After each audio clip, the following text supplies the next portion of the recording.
footprints. It was an awesome weekend for exploring. Yeah. I know Maybe you you're know, Brett, what's that bunch of, is it feathers, I guess, that hangs down from the chest of those great big old turkeys? What is the point of that? Oh, what's the point of it? And why? Why do they have it? I don't know the answer to that. Oh, shucks. I don't know. It may be something that is attractive to other turkeys. That's often a reason that certain things look the way they do, or maybe there's some warmth to it. Yeah. But boy, do we have what we call the gang of 8, and then we have all their friends and relations that stop by sometimes too. So That's awesome. What's a group of turkeys called? a flock, I don't know. I made that up. We should start doing trivia during the last 5 minutes of the. That's right. Good. So we've got 4 more minutes. We're up to 67 participants. Hello, everybody. As you're joining us, we're delighted to see you and delighted to have you with us.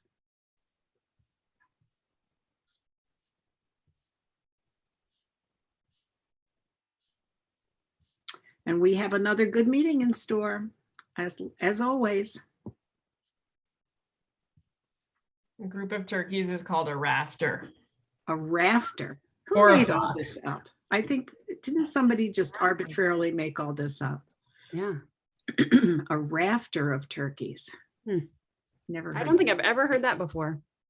No, me either. Me either. I love the flamingo one because they can be called multiple things, I guess, but one is a flamboyance. I just love that. That's my favorite. Romance. That is a good one. That is good.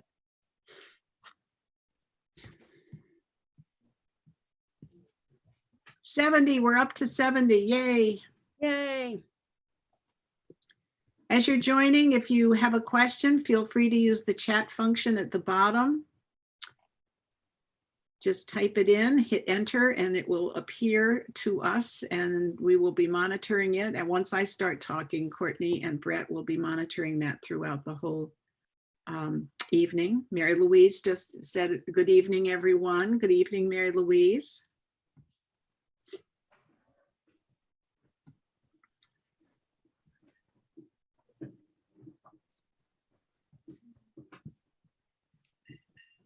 I would never make a very good musician performer because I'm not real good with keeping the patter going constantly. So, Well, you'd have a guitar or something, you just strum and.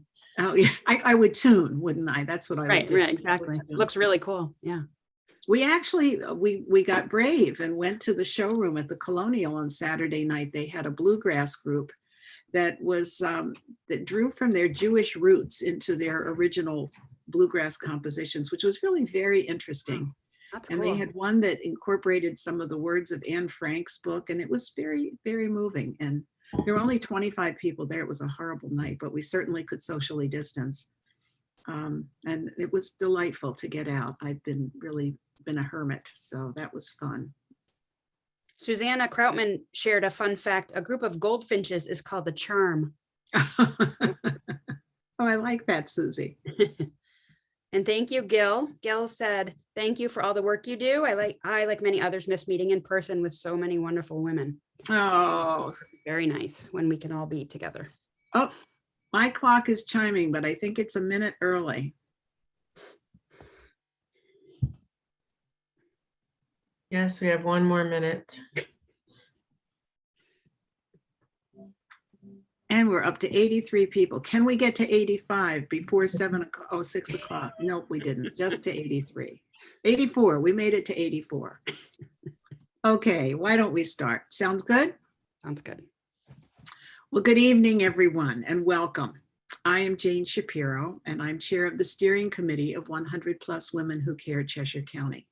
Welcome to the 20th meeting of our chapter.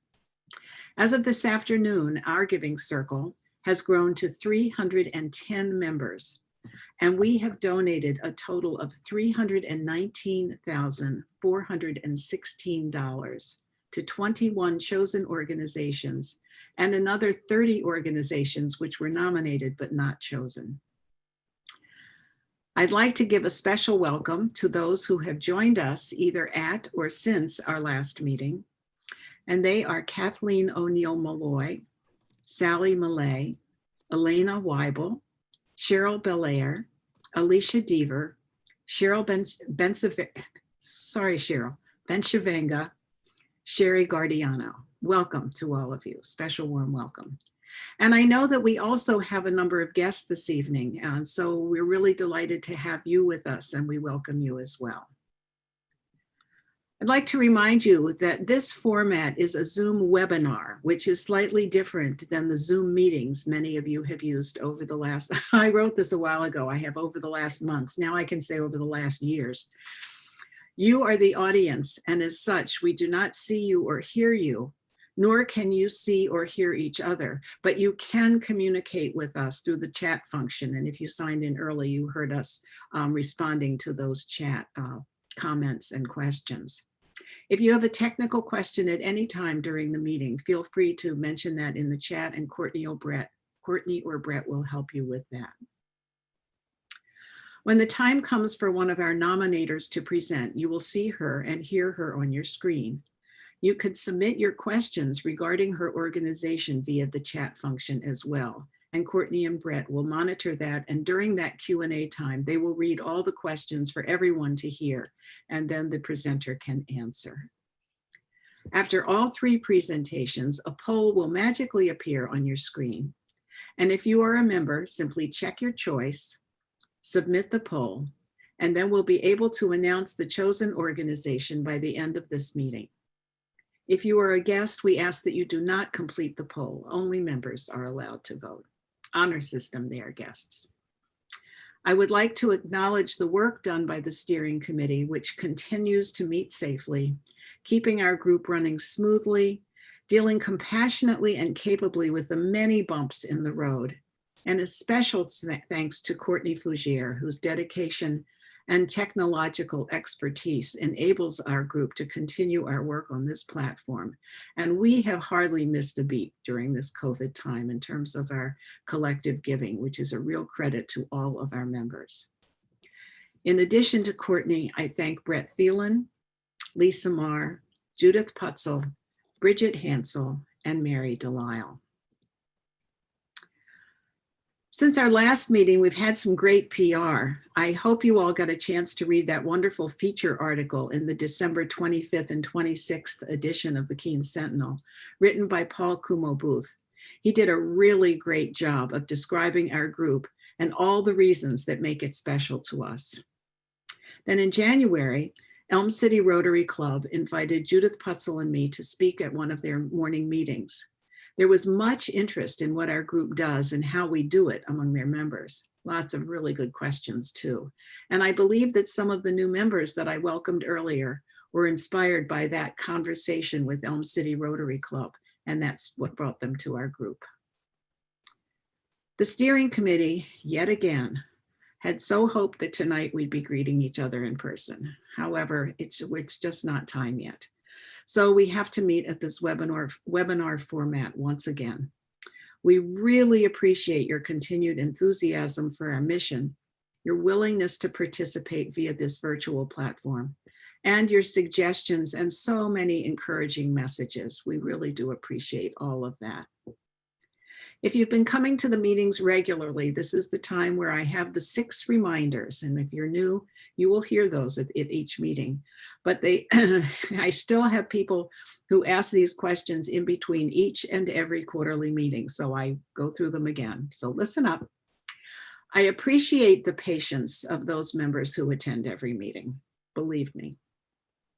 Please use our website as a source of information about our donations and how we work. Nearly every question that comes to our way is answered in the website. Brett does a wonderful job of keeping both the website and our Facebook page updated. And she'll have this meeting's news posted just as soon as possible. Very quickly, actually. If you are a guest and after this meeting decide you'd like to join, you will find the commitment form on that website.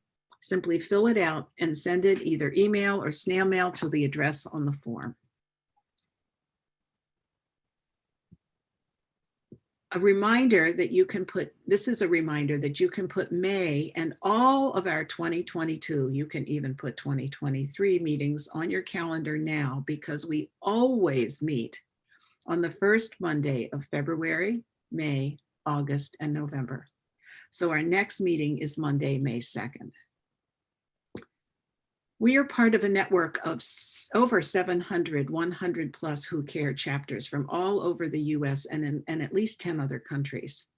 Our chapter's name is 100+ Women Who Care Cheshire County. And we have a sister chapter in the Peterborough area whose name is 100+ Women Who Care Monadnock. Sometimes when our members see their articles in the paper, it can be confusing. So just remember, we are Cheshire County. Number 4, only members can submit nominations and only members can present a nomination at a meeting. Again, nomination instructions are on the website. Nominators can invite a non-100+ member from their organization to join them for the Q&A portion of their presentation. Number 5, making your donations online is now an option for members, and it is an option for all 3 of the organizations that you will hear tonight. So that will be, no matter which one is chosen, that's going to be something that's available to you. I'll give you more detailed instructions about how to do that later on when I announce the name of the organization that's chosen. In November, I think we had between 85 and 90 of our members who chose to donate that way.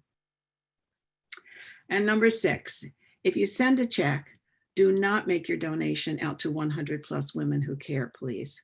It must be made out to the chosen organization, which you will learn tonight will be listed on our website and our Facebook page. And Courtney will send out an email probably first thing in the morning, I suspect. She's nodding. First thing in the morning with all the information that you need to know. And I emphasize that getting those checks in really, really makes our life easier if you can do it ASAP. And plus the organizations get to use that money sooner if you do that too. I'm pleased to report that as a result of our November meeting, we gave $17,087.59 to MAPS Counseling Services, as well as an additional $800 to the Community Kitchen and $375 to the MC Squared School. The Community Kitchen and MC Squared also presented in addition to the MAPS Counseling Services. And as I said earlier, this means that we have now done a total of $319,416 in donations. Of that, $302,309, excuse me, was to the 21 chosen organizations, and an additional $17,106 to the 31 organizations which were nominated but not chosen. So this is, I just can't believe we've been doing all this. It's wonderful. You all are just, pat yourselves on the back. You're the best. And now for this evening's nominations. Each quarter, we receive nominations of wonderful organizations and programs that serve our vulnerable citizens and animal friends, enrich our children and entire community through the arts and through connection to the natural world around us, or strengthen our local safety nets and resources. I love that we have organizations nominated for the first time at each and every meeting, and there are several that fall into that category tonight as well. You'll also note that several have been nominated previously. Our policy is that chosen organizations need to wait at least 2 years before they can be nominated again. Organizations that present but are not chosen organizations can nominate again at any time. One of the things that makes our group shine is that at each and every meeting, all of you arrive with your minds and hearts open, anxious to learn which 3 organizations were chosen to present, to listen carefully to the presenters, ask intelligent questions, and make your choice, then celebrate the organization that is chosen. For this evening, we received 11 nominations, and they are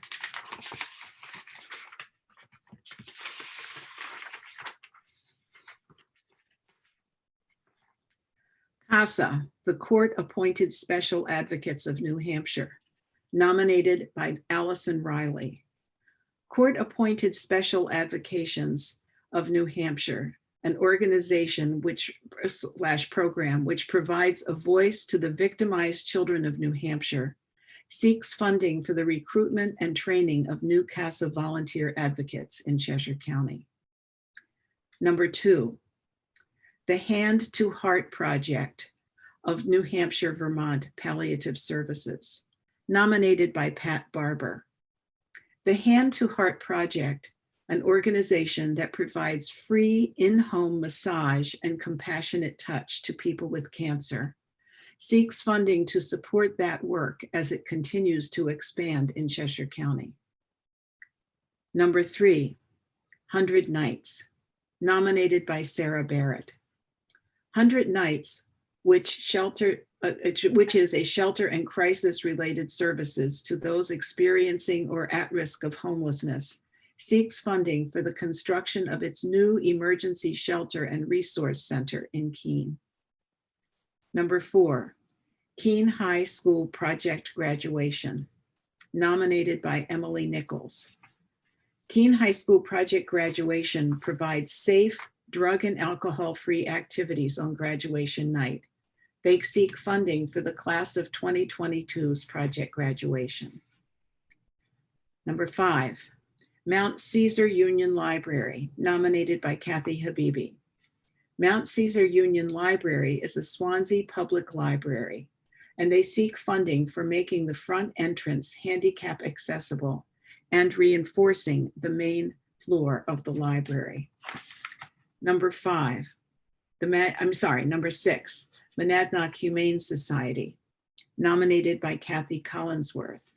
Monadnock Humane Society serves 44 municipalities across the region, providing vital services for animals and their people, and seeks funding for our brand new low-cost vaccine clinics.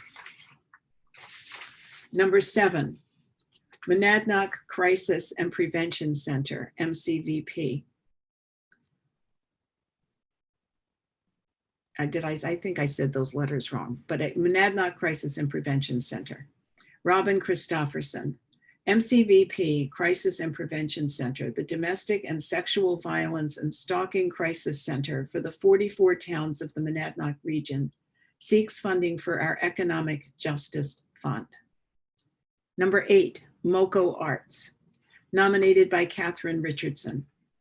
MoCo Arts provides financially accessible arts education year-round for children 18 months to 18 plus years, and seeks funding for annual tuition assistance for families in need and to supplement decreased enrollment revenue due to COVID. Number 9, Feeding Tiny Tummies, nominated by Marcia Levesque. Feeding Tiny Tummies is a program that provides meals to 300 to 500 families each week in over 16 locations in our area. They seek funding to move the program to a centralized distribution facility. Number 10, Project Home, nominated by Susan Hay. Project Home provides a community-based alternative to detention for asylum seekers seeking safe harbor at our borders. Asylum seekers live with host families while preparing and presenting their legal case, and we help them become independent community members. And number 11, the Community Kitchen, nominated by Phoebe Bray and Sarah Harpster. The Community Kitchen, an organization which provides food access to those in need, seeks funding for their mobile food pantry, which will take the pantry program to reach vulnerable communities where they live. So I think you can see we have a very impressive list of organizations that were nominated this time.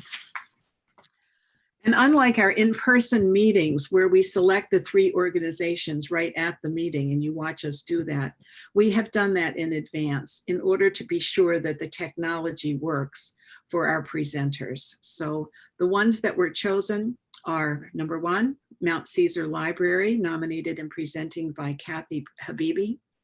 Number 2, The Monadnock Center for Violence Prevention, nominated and presented by Robin Christofferson. And number 3, the Monadnock Humane Society, nominated by and presented by Kathy Collinsworth. So without further ado, I'd like to turn the meeting over to Kathy Habibi, Mount Caesar Library. She should be coming up any minute. Hopefully. Sorry, that was my fault. Thought I clicked No the button. problem. There she comes.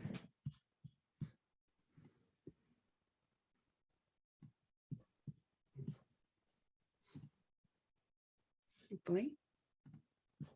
Kathy, we see your name, but we're not seeing you yet on our screen. Can you hear me? Yes, Yes.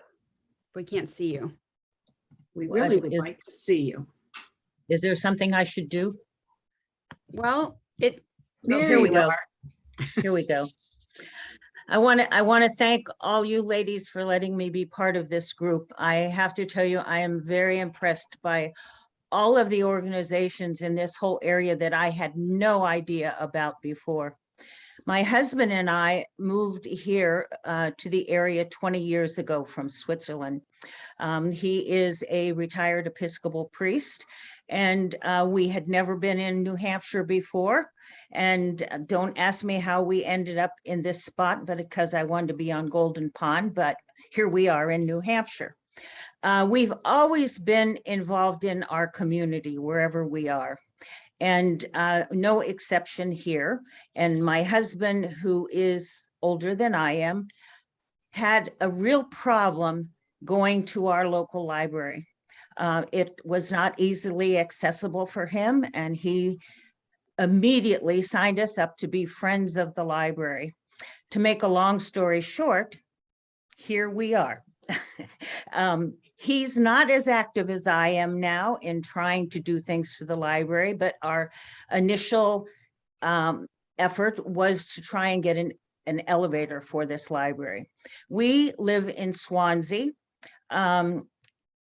Had we known the area better, we might have lived in Keene, where we would have had access to the wonderful Keene Library, but we don't live in Keene, we live in Swansea. And Swansea, as all of you know, is not quite as wealthy as the Keene community.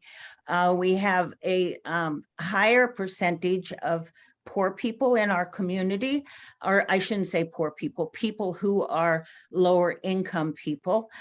We have 13% as opposed to 7% in the state.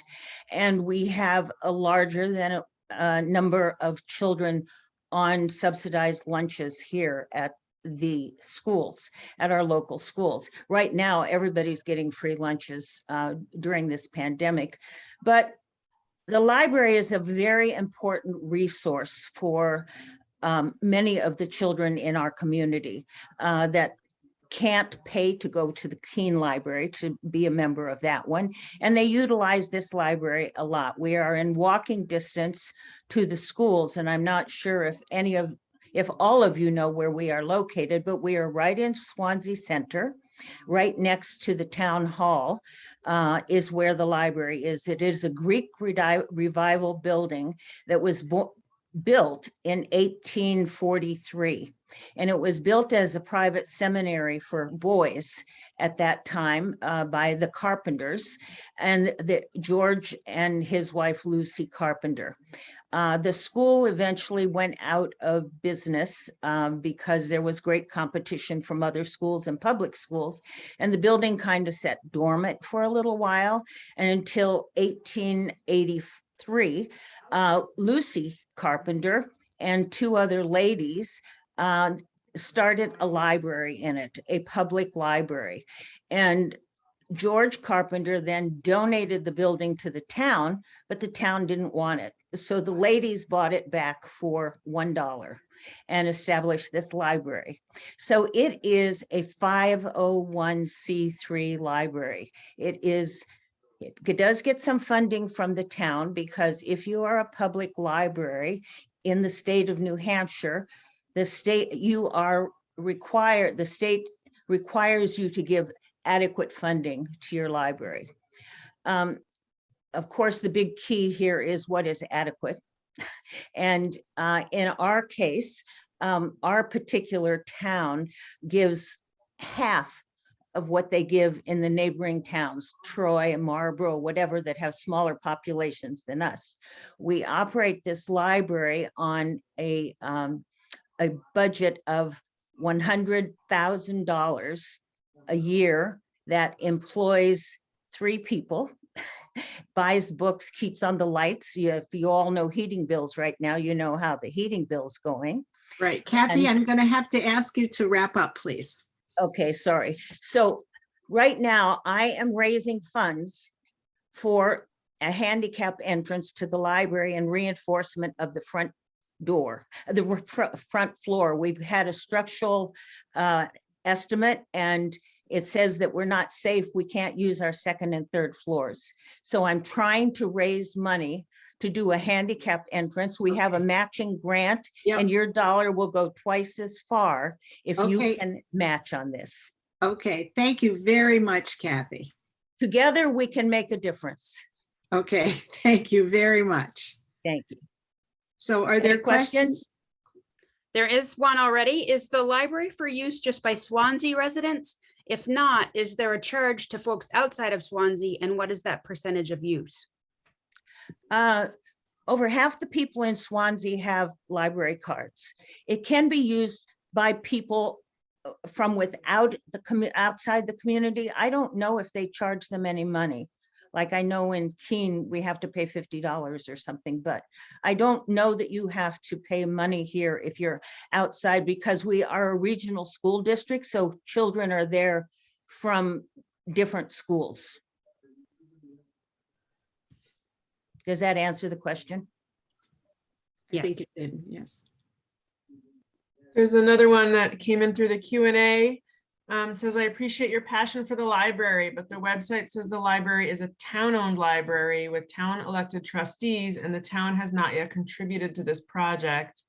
Why would it be appropriate for 100+ women to donate when the town has not decided to back the project? That's a very good question, because we have to rely on grants and other people to get our support. We have got ourselves a little over 1/3 of the way towards this from just grassroots support doing this. The town, in fact, we've got a big contingent going to deliberative session tomorrow, trying to amend the budget for the town to do a little something more than they're doing. We've been turned down for many grants because of lack of town involvement in supporting the library. So we have to rely on outside sources like 100+ women. What is the estimated cost of the repairs?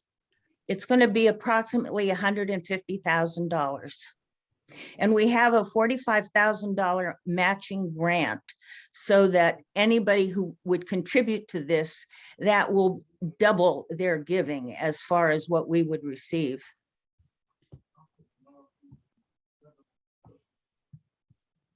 Other questions?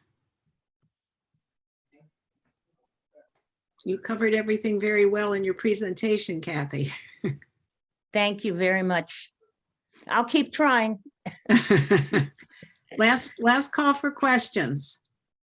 Well, thanks again, Kathy, very much. We know Thank that you. you are indeed passionate about the Mount Caesar Library. We'd love to hear from you. So we'll move to our next presenter, Robin Christofferson for the Monadnock Center for Violence Prevention.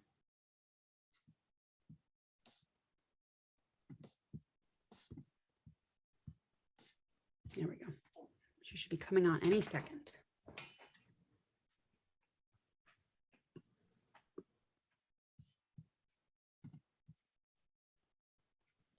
And apologies that we got the name of MCVP wrong in our listing. We left out the V, which was why I think it threw you for a loop, Jane. I had it listed wrong on our slideshow, but No problem. I think I stumbled over my words there was a double arrow there. So fortunately, we have Robin to explain it all to us. So take it away, Robin.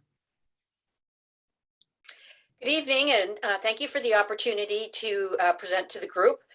MCVP Crisis and Prevention Center is the Domestic and Sexual Violence, Stalking, and Human Sex Trafficking Crisis Center for the 44 towns of the Monadnock region. MCVP was formed in 1978 and is a member program of the New Hampshire Coalition Against Domestic and Sexual Violence and a Monadnock United Way agency. Over the past 3 years, MCVP has served an average of over 4,000 individuals per year with our combined direct client services, prevention education programs, and community outreach efforts. Tonight, MCVP seeks funding for our Economic Justice Fund. MCVP's Economic Justice Fund is a client assistance fund, and 100 Plus Women Who Care Cheshire County supported this work in 2017 with a little more than $13,000. So thank you. According to Allstate Foundation, 98% of domestic abuse cases include financial abuse, preventing victims from leaving. MCVP's economic justice and empowerment work has been facilitated through Allstate Foundation's financial literacy curriculum and our Housing First program, among other resources. MCVP's advocates leverage as many resources that are available to address the barriers to economic stability and safety for our clients. Even with various tools and resources available, there are gaps. Often that gap is immediate financial assistance where the individual or family does not meet other criteria, yet the monetary support is a key component to independence and safety. From 2019 to 2021, MCVP has spent approximately $75,000 in client assistance. This funding has come from various sources, including our federal Housing First and Rapid Rehousing funds, plus some COVID-specific funding from private and government sources. Funding for clients' needs outside of the housing program and pandemic-related funds have come from fundraising and grants. These unmet needs range from rent, utilities, auto payment repair, employment support such as specific footwear, uniforms, gas cards, grocery cards, hotel stays, transportation, basic needs in stable permanent housing attainment, storage unit fees, utilities, to renting an Airbnb to help us decompress our shelter during the pandemic. One of our outside the box uses was to keep a young teen's braces on. Imagine that you were uprooted because it was not safe to stay in your home. In fact, your father had repeatedly threatened to kill you and your mother, and law enforcement in 2 different states validated the lethality of that threat. But seeking safety cut the household income in less than half. This meant your mother could not keep up the orthodontist payments, and your recently installed braces were going to be pulled off. Would it be the end of the world? No. Just one more traumatic experience to go through.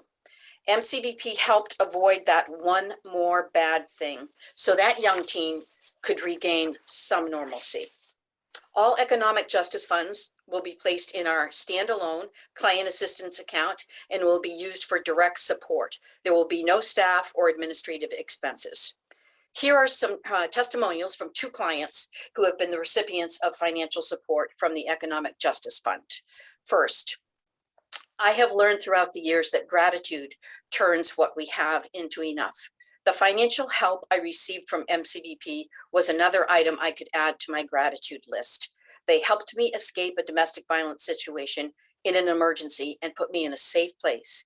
Their help allowed me to have a safe, comfortable bed nightly and daily showers, which some people take for granted. They continued to help me emotionally and financially with establishing a place to live. I am more than grateful for everything MCVP does for women of domestic violence. The second one, MCVP was extremely helpful in assisting with my relocation, leaving an unsafe living environment. They assisted not only with the actual move, but also during the time leading up to it, as well as once I relocated and had to return to handle personal affairs twice. Their continued effort to help me rebuild my life is highly valued and appreciated. I'm very fortunate to have found them.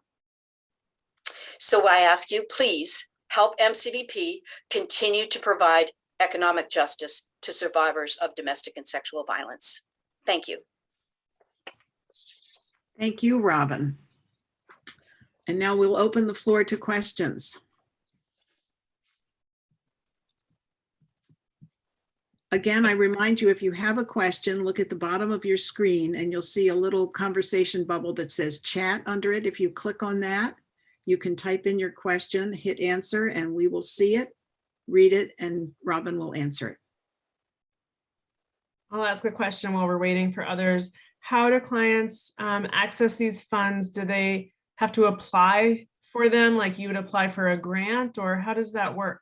So there is no formal application. The advocates that are working with clients, will, we basically do it as sort of a caucus where we'll all get together and discuss what the needs are and prioritize those. Obviously, it is not an endless fund, so we do have to be judicious, but the advocates who are doing this work, I mean, this is kind of the beauty of it, honestly. There is no formal process for application. We decide that among the advocates who are working with the people and know what their needs are. Have you seen an increase in domestic violence since COVID?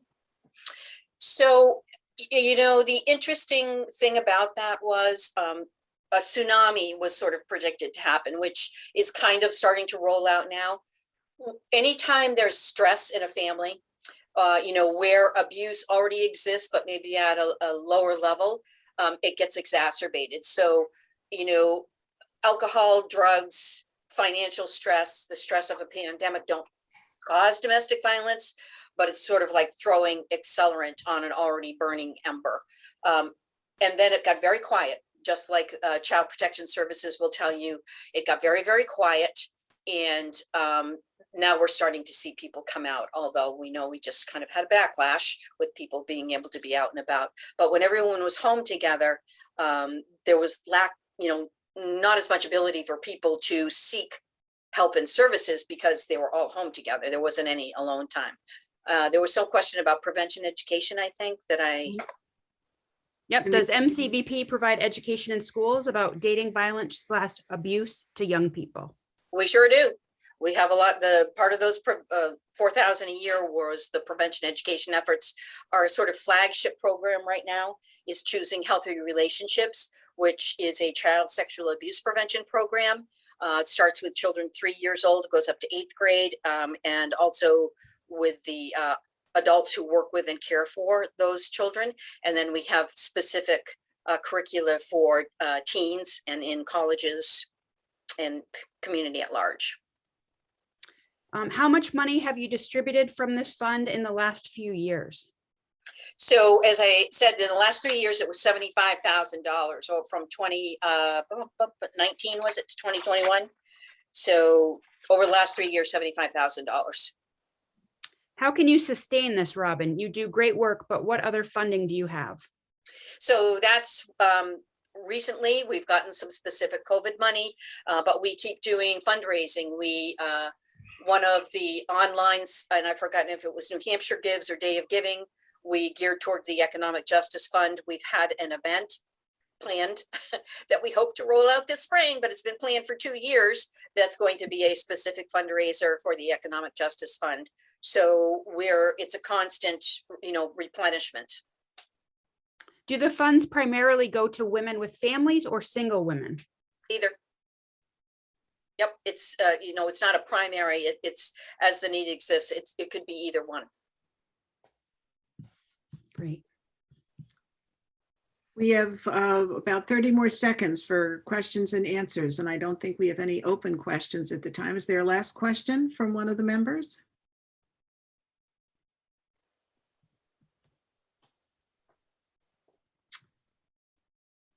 How as they say it in Robert's rules, seeing no further comments, we'll close question and answer. But thank you, Robin, very much for your presentation. Thank you very much. Okay. So now we'll move to our third presentation, the Monadnock Humane Society, presented by Kathy Collinsworth.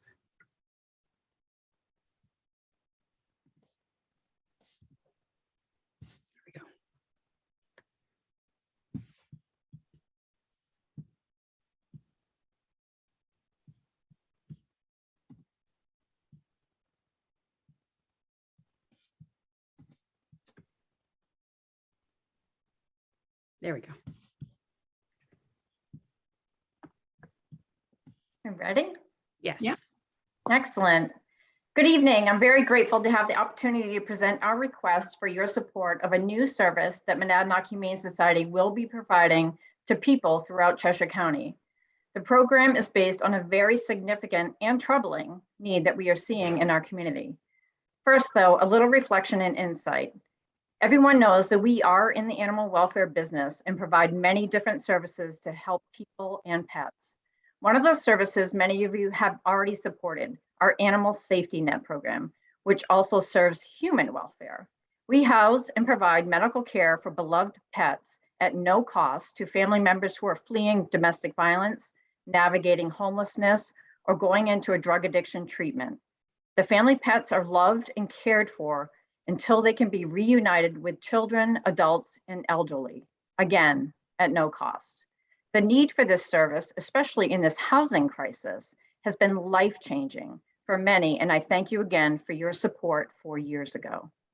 Studies have shown that pet ownership is beneficial for improved mental and physical health, but it is especially beneficial to older adults by providing companionship, giving a sense of purpose and meaning, reducing loneliness, and increasing socialization. Unfortunately, it's not uncommon for seniors to often put off filling a much needed prescription or skimping on food because they need to get vet care. We face so many heartbreaking stories every week, but here is one that I would like to share with you. Sorry, lost my spot. Mary came into our organization because she was looking at a difficult situation related to her dog that she had had for many years. She was unable to provide vaccinations at the time, and the dog acquired Lyme disease. Mary Kate cared so much about her loving companion that she was willing to give her up so she could get the care she needed rather than let her face the disease and possible early death. Fortunately, we were able to work with her so that she could keep her companion at home. The American Veterinary Medical Association's research has determined that Cheshire County has over 30,000 cats and dogs. Our great fear is that vet care for a number of these animals has become non-existent due to rising costs. To help the situation, MHS has been offering feline low-cost spay-neuter clinics for a number of years now, and a full 83% of our participants self-disclose that they do not obtain even routine veterinary care due to the significant costs. Now, based on the substantial need confirmed by both veterinarians and community members in our region, we will offer a brand new low-cost pet vaccine program for people who financially qualify. The benefits of animals being vaccinated are multi-layered and important. If dogs and cats do not receive this care at a young age, they will be vulnerable to diseases such as rabies, distemper, hepatitis, Lyme, lepto, kennel cough, and more. Because they are susceptible to these diseases, their lives are often of lesser quality and shortened. Vaccines not only help animals live a quality life, like they might have for Mary's dog, but also eliminate widespread diseases among humans, like rabies and leptospirosis, which can infect people, leading to serious treatments and even death. So it's clear, the lack of vaccinated animals is also a public health issue facing our region. Keene Housing and Southwest Community Services will share this new service with their residents. We also plan to take it on the road with mobile clinics and set up in low-income housing community rooms to assist those who have no transportation or are not ambulatory. We hope to partner with towns to provide clinics when individuals are there to license their dogs, vaccines and licensing all in one stop. The increase in dogs receiving their rabies vaccine will also result in more revenue for towns across Chester County, and dogs will be identified by their rabies tag should they go stray. We are committed to providing this vital service and will increase our veterinary staff's hours to accommodate the new program because we believe that this type of community outreach is key to improve animal and human welfare, and for all of Cheshire County. We get no state or federal funding, and rely entirely on private donations and grants, which is why we would love your support this evening to help us jumpstart this program for the community. This program is not a moneymaker. Need to wind up. Support from 100+ women of Cheshire County will give us a full year of funding for this program to get it off the ground and give us the data we need to apply for grants, much like the Animal Safety Net seed money that you provided 4 years ago, which secured a $70,000 grant. We're confident your support will do it the same to help us implement and even grow this program. Okay, thank you very much, Kathy. Questions?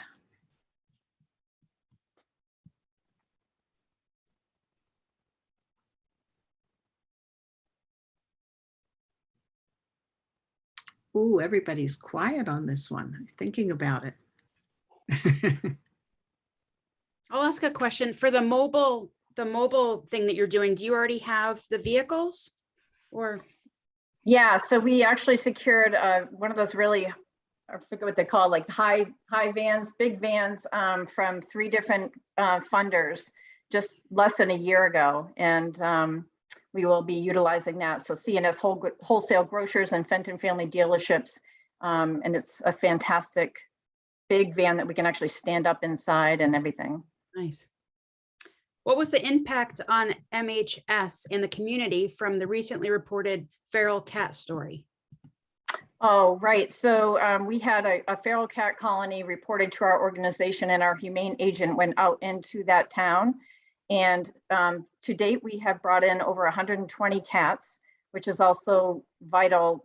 Again, these are wild animals living out in the wild and very easily can get rabies and impact our populations, both in humans and other animals. So we brought them all in, vaccinated, spay neutered, and they have all been adopted out either as barn cats or into homes.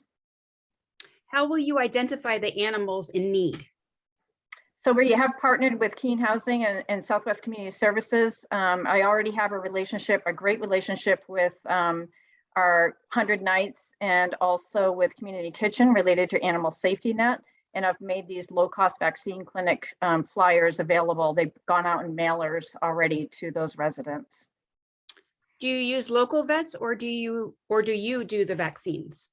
So we have our own vet, which is part of the increased costs. When I say it will cover 1 full year, it's our vet is now working 20 hours, about 15 hours more a week to help us with these clinics, as well as increasing our low-cost spay neuter clinics, because we're booking out into February and March already for those. And as you know, or probably have read, during the pandemic, the adoption rates skyrocketed. We reached an all-time high, and those animals' needs are real. And so we're increasing our vet on staff. So she's now full-time to help provide that. So the overhead costs are related to our vet tech and our veterinarian and scheduling, and also obtaining the vaccines. The only nominal cost we are passing on is the true cost of the vaccines for us to purchase those. So we're asking for the sort of the infrastructure costs to make this happen. How much funding do you receive from private donors? We get probably 95% of our funding, because we get no state or federal funding, and then we apply for grants the rest, and as well as 100+ women who are amazing. Will this include emergency services? No. So as a private, so by state law, we are not allowed to provide emergency services to owned animals, because we are not a private licensed organization. We are humane. We're a 501c3 that hires a veterinarian. So we hope at some point New Hampshire will catch up, because many other states are providing low-cost vet care, and we would love to be able to do that, because that's a vital need as well. But vaccines are the only place that we can go at this time. What is the dollar amount of that funding? And I think she was talking about private funding from before, but. So our operating budget is $1.4 million. So a majority of that is covered. As I said, 95% is from private foundations, private funding. Okay, we have about 30 seconds left for one last question.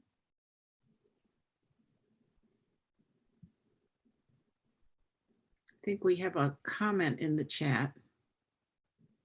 Yeah, it says the Monadnock Humane Society raised 1.5 million in 2020 through gifts and contributions from Jennifer Kiernan.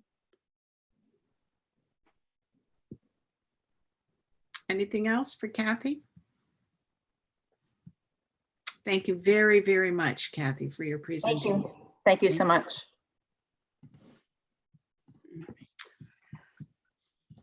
So you should all see a poll appear on your screen momentarily, and you have 3 minutes to submit your choice. Don't forget to hit the submit button.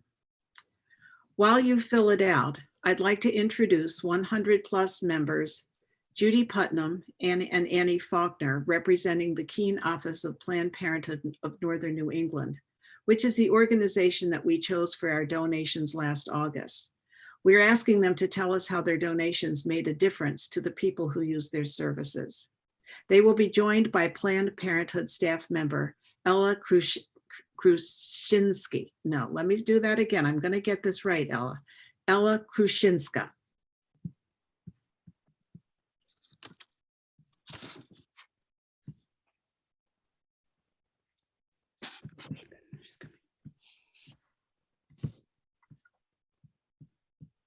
So You guys you all can take it away whenever you're ready. Can you hear me fine?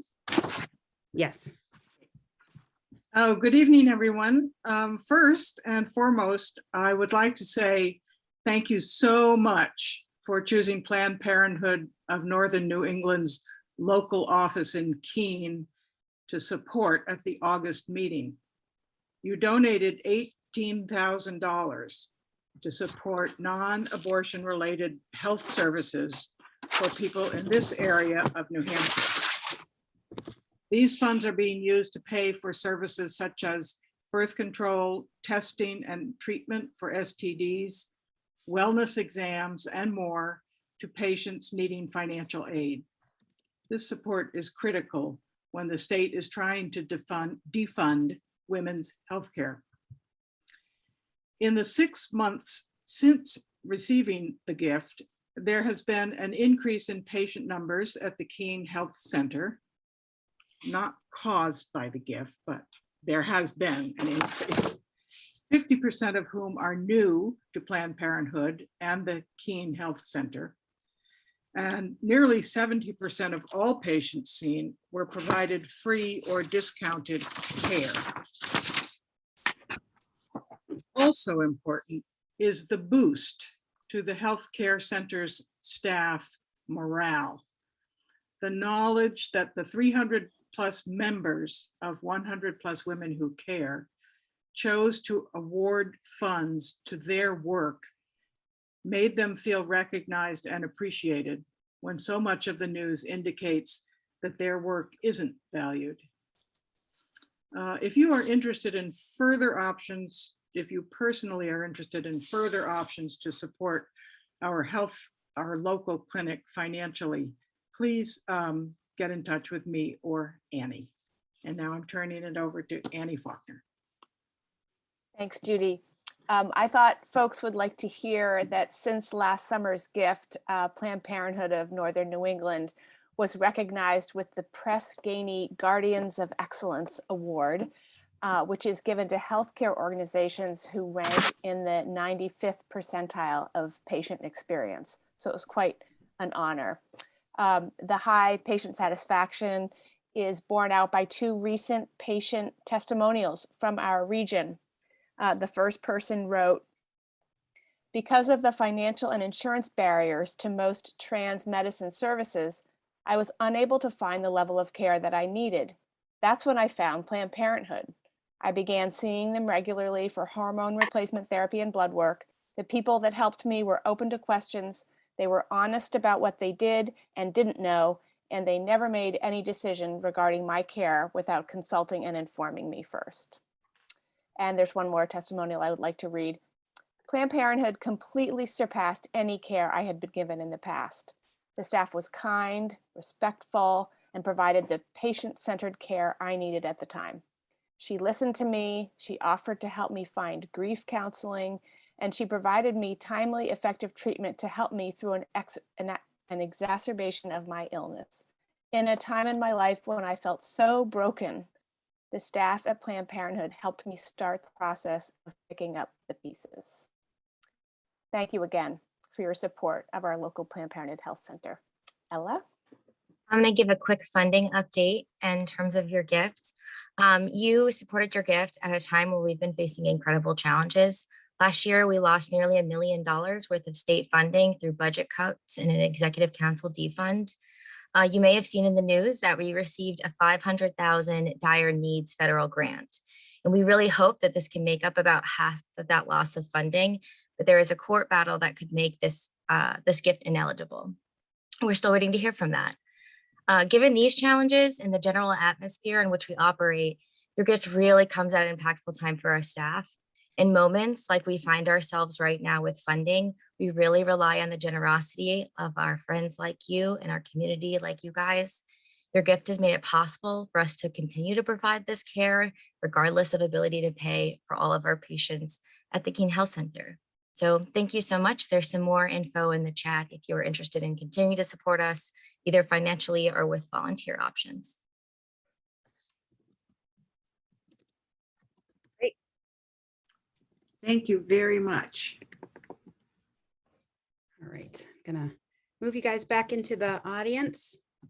And Ella, you're welcome, like we Well, said. actually, can we just, do we want to see if, are there any quick questions? Oh, I'm sorry, I'm so sorry. That's all right. I'm sort of ad-libbing this part, just Oh, sorry. so much good Okay, Andy. information in your presentation. If there are any quick questions from any of our Getting membership, Andy back here. and maybe there's not, but well, there's one in the chat that just says, thank you for your important work, Planned Parenthood. Thank you guys. It really is great work, and it's great to provide the community this kind of care. And you guys' response really meant a lot to us, and it's definitely the staff at Keene. They were really excited to see you guys come by, and really thankful for the gift. There's another message too. I have used Planned Parenthood for 25 years. So good to hear your report. And we did have one question come in. Someone's wondering if there's any chance the executive council will reconsider the funding. At this time, there's not another opportunity for a vote for the funding. It'll with the current people we have on the executive council, I would say it is unlikely until we see a different election and possibly different people in those seats. Well, thank you very much for sharing all that with us. We really appreciate it. And good luck to Planned Parenthood in the future. I see one more question. Do you want me to answer that question in the chat? Sure. I'm going to explain something kind of complicated very shortly, but there is a court challenge on whether or not we'll be eligible for funding because of the gag rule that was changed in 2016 and then changed back. So it's a very legal technicality, and we really hope that we can keep the funding, but we're just not expecting it until we know all the legal pieces have been figured out. Thank you very much, Ella. Thank you, Ella. Thank you. So in a moment, Courtney will announce the organization that you have chosen this evening. Depending on which organization, there are options for making, no, I'm sorry. Let me strike that. Let me start that paragraph again. In a moment, Courtney will announce the organization that you have chosen. And I will tell you that in order to make an online donation for this organization, we will put some information in the chat. You can go to their website, choose donate, and we will also tell you how you can give them not only your $50 donation or more, of course, but also to cover the costs of their fees related to an online donation. So many of you added that to your gifts last time, and it really does make a difference if you choose to do that. It will also be included in the email that comes out, the directions on how to. Right, so Gotta you do can that look at in the chat in just a moment, or we'll leave that chat up for a few minutes, or you can look in the email that you'll get tomorrow. If you choose to send a check, please make it out to the selected organization, not 100 Plus Women, and mail it to me. And you'll see my address on the screen shortly too, or you can find that on our website or in tomorrow's email as well. We will deliver the donations. And I remind you that all nominations are 501c3 organizations. And all recipient organizations have agreed not to add you to their mailing list, though they will have your contact information to acknowledge your gift. And if they violate that agreement, they will not be considered for a future gift from us ever. That rule still applies, but if you make an online donation, please know that there might be a little chance that the organization may not know that you are donating from 100 Plus, and we'll help you get that unraveled so that that's not a concern. Just a reminder, you're all welcome to make your donation for any amount greater than $50, and many of you generous women do that. And you can always write a check to one or both of those organizations which presented, or any of the other nominated organizations and were not selected, in addition to the check to the one that is selected tonight. So mark your calendars for May 2nd. We'll see you then. And I'm pleased to have Courtney tell you that the chosen organization is MCVP, Monadnock Center for Violence Prevention. Congratulations to them. And thank you to all the organizations who presented tonight. So this concludes our meeting, our February meeting. And we look forward to getting your donations and making all that money, that good money, go to work for MCVP and anybody else you choose to donate to. And we look forward to seeing you in May. Take care.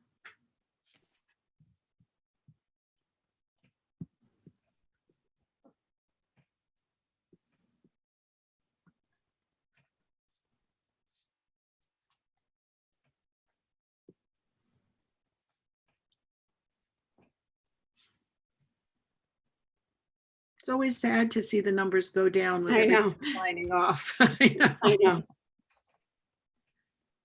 I think I saw at one point we had 99 people. I don't know if that was the highest number, if anybody noticed. 104 was the top. 104, great. Yeah. That's great.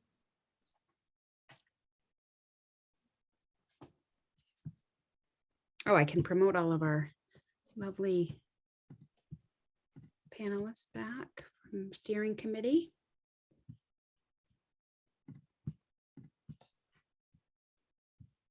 Hey, Bridget. Good job, you guys. Good job. Thank you.